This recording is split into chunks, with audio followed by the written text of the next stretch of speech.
उसके बाद अगर हम देखें राजी टायर आज जो बात DGSPR कर रहे हैं खासी दहशतगर्द आए हैं। सवाल ये कि इन्हें लाया कौन है। ये बात 2022 में मुराद सईद ने कही थी कि दहशतगर्दों को लाया जा रहा है, तब मुराद सईद को दहशतगर्द कहा जा रहा था। ये राजी टायर ने सही बात की है कि मुराद सईद का कल भी मैंने आपको बयान सामने रखा है कि जब मुराद सईद ने ये बताया कि 2022 के अंदर जब मैंने उस वक्त की DGSPR और army chief general Yazid Bajwa को बताया कि आप दहशतगर्दों को मुल्क के अंदर ला रहे हैं, तो मुराद सईद को फ़ोन कॉल करके उनको धमकियाँ दी गई कि आप इस मैटर से, इस इशू से दूर रहें। अगर आप इस मैटर के अंदर घुसेंगे तो हम आपके ऊपर मुकदमे बना के आपको मुल्क बदर कर देंगे, आपको दहशतगर्द डिक्लेयर कर देंगे। तो मुराद सईद को धमकी दी गई थी। तो आज यही सवाल है कि इन दहशतगर्दों को इस मुल्क के अंदर कौन लाया है, उनको किसने इस मुल्क के अंदर ला के सप्लाई किया है, इस मुल्क के अंदर उनको किसने बसाया है। इसका सवाल DGSPR ही दे सकते हैं और कोई नहीं दे सकता। उसके बाद खुर्रम दिशान 90% अवाम जो कि खान साहब के साथ है, आज इन सब को दहशतगर्द कहा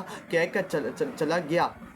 अमेरिका का एक गुलाम, रियासत का एक अडानी मुलाजिम रियासत के मालिकों को टरियाँ लगा कर चला गया। इस जुल्म की माफ़ी नहीं है। ये खुर्रम दिशान जो PTI के लीडर हैं उन्होंने बात की कि 90% अवाम आज इमरान अहमद खान नियाजी के पीछे खड़ी है। और आज आपने सिर्फ इमरान खान को दहशतगर्द डिक्लेयर नहीं किया, आज आपने 90% अवाम को दहशतगर्द डिक्लेयर किया और इसकी माफ़ी आपको नहीं मिलेगी। इसके ऊपर आपको सवाल का जवाब देना पड़ेगा कि आपने किस प्लानिंग के ऊपर, किस मनसूबाबंदी के ऊपर, किस सबूत के ऊपर आपने इमरान अहमद खान नियाजी उसकी पार्टी को दहशतगर्द डिक्लेयर किया है। उसके बाद हसनैन नदीम 2004 में नेक मोहम्मद से अमन का मुआहदा किससे किया था। 2005 में बेट अल्लाह मसूद से कौन मुज़ाकरात कर रहा था। 2006 में समाली वज़ीरिस्तान में अमन मुआहदा किसने किया।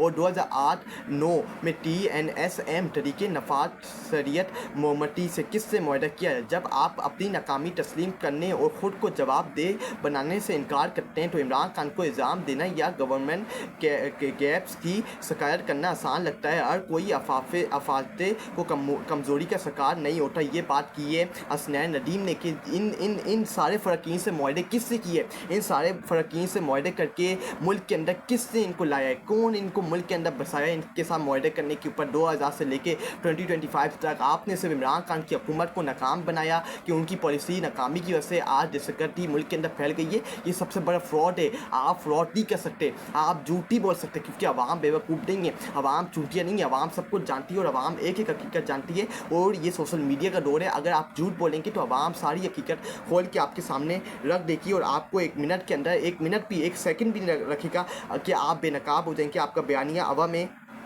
उठ जाएगा। उसका रकम देखिए सोहेल वारिच आज की पाकिस्तानी सियासत में इमरान खान की यूट्यूबर्स उनके बरकलूस और सच्चे साथी समार उठते हैं। गंडापुर या इमरान खान की सोच से इख्तलाफात करने वाले बेवफा पार्टी लीडर्स के गद्दार हैं। देखना ये होगा कि क्या आज नज़र आने वाले वफादार कल इमरान खान को सियासी फ़ायदे दे सके कि या इमरान खान से बजाय बेवफाई करने वाले तारीख में दुरुस्त साबित होंगे। वक्त ही सबसे बड़ा इम्तिहान है। गंडापुर की सियासत ख़त्म हो गई है या आज से शुरू होगी, इसके लिए अगले वक्त का इंतज़ार करना होगा। ये बात की है सोहेल वारिस ने कि इमरान अली अमीन गंडापुर का जो असल वक्त है वो अब शुरू होगा कि अली अमीन गंडापुर इमरान खान के साथ वफादारी करते हैं या उनके पेट के अंदर चुरा घूम के उनके साथ गद्दारी करके बीच पतली गली से निकल जाते हैं। ये सोहेल वारिस ने बात की है कि अब देखना पड़ेगा जो इमरान खान के असल साथी हैं, जो वो इमरान खान जिनके पर यकीन करते हैं, क्या वो इमरान खान के साथ खड़े होंगे इस मुश्किल टाइम के अंदर या उनके साथ गद्दारी करके पतली गली से निकल जाएंगे जिस तरह बाकियों ने इमरान खान के साथ गद्दारी की है।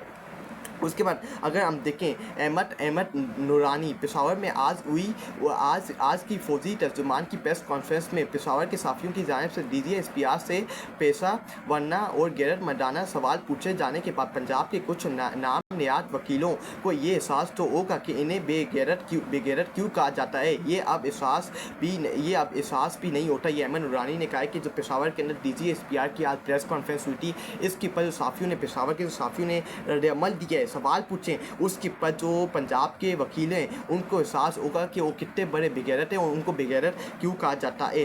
शाहिद असलम हमें सियासत पे ना घसीटने का कहते सारी प्रेस कॉन्फ्रेंस एक सियासी जमात और इसके कायदीन के के खिलाफ कर डाली। ये शायद असलम में सही बात की है। एक बयानिया बनाते हैं, एक तकरीब में खड़े होकर, एक स्पीच के अंदर खड़े होकर DGSPR अहमद शरीफ कहते हैं कि हमें पाकिस्तान की पॉलिटिक्स के अंदर नहीं कंसीडर है, हमें पाकिस्तान की पॉलिटिक्स के अंदर ना लाया जाए। और आप पूरी पॉलिटिक्स, पूरी आपकी प्रेस कॉन्फ्रेंस पाकिस्तान की पॉलिटिक्स के ऊपर आप करके निकल जाते हैं, तो फिर आप किस तरह कहते हैं कि हमें पाकिस्तान की पॉलिटिक्स के अंदर ना घुसेरा जाए।